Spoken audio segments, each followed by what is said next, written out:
Le mouvement d'identité chrétienne est un nom qui s'applique à une variété de cultes religieux différents, tous identifiés par des principes racistes et antisémites. Ces cultes se retrouvent généralement parmi les groupes radicalement anti-gouvernementaux, extrémistes, de droite et les groupes de survie. Les sectes identitaires chrétiennes sont liées par diverses similitudes théologiques non bibliques, principalement centrées sur un état d'esprit suprématiste, blanc, qui cherche à remplacer l'Israël national par des blancs britanniques ou américains en tant que peuple élu de Dieu.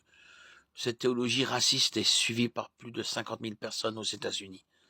Le plus grand groupe du mouvement identitaire chrétien est le tristement célèbre Ku Klux Klan.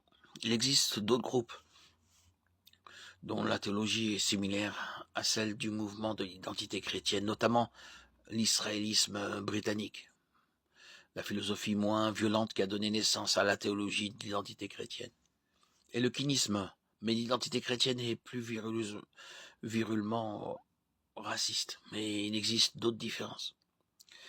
Les adeptes de l'identité chrétienne croient que la fin du monde sera précédée d'une guerre de purification au cours de laquelle tous les non-blancs seront exterminés.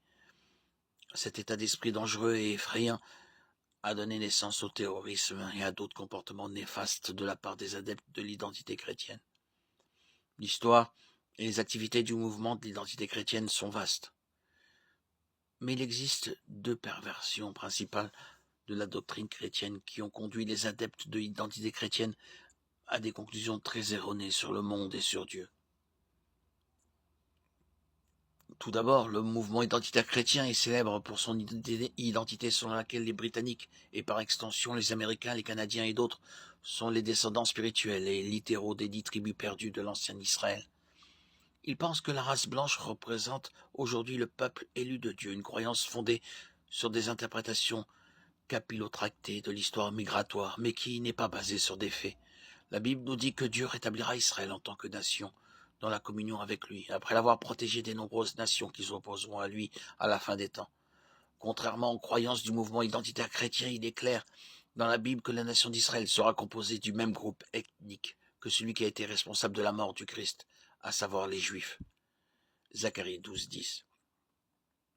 La deuxième grande croyance non biblique des adeptes de l'identité chrétienne est que la fin des temps et le retour du Christ doivent être inaugurés par une guerre génocidaire. Il est intéressant de noter que cette croyance correspond davantage aux enseignements de l'islam qu'à ceux du christianisme. La Bible enseigne que le Christ reviendra pour établir son royaume sans l'aide de l'humanité. Le passage de Zacharie mentionne et indique clairement à de nombreux autres passages cette confirmation. Apocalypse 1,7 dit que toutes les tribus seront témoins de sa venue. Tite 2,13 a été écrit par un juif, Paul, à une église juive, alors que tous anticipaient joyeusement l'apparition de Jésus.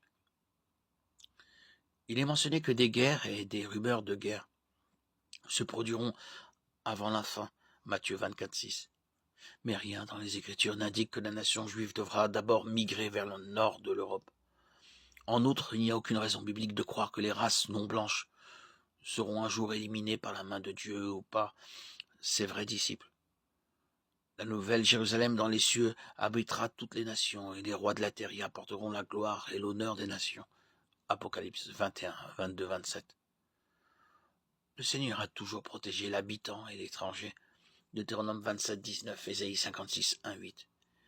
Et bien qu'il ait ordonné à Israël de ne pas épouser les filles des étrangers et d'être ainsi tenté d'adorer leur idole, il a toujours attiré et continuera d'attirer les convertis d'autres nations, tribus et langues. Ruth 1, 16, 17. Apocalypse 7, 9. Ce qui distingue ces convertis de ceux qui rejettent Dieu n'est pas la couleur de leur peau, mais leur acceptation de son offre de pardon par le sang versé du Christ sur la croix. La faveur de Dieu est une affaire de cœur et non de race ou de nationalité. Galates 3, 28, 29.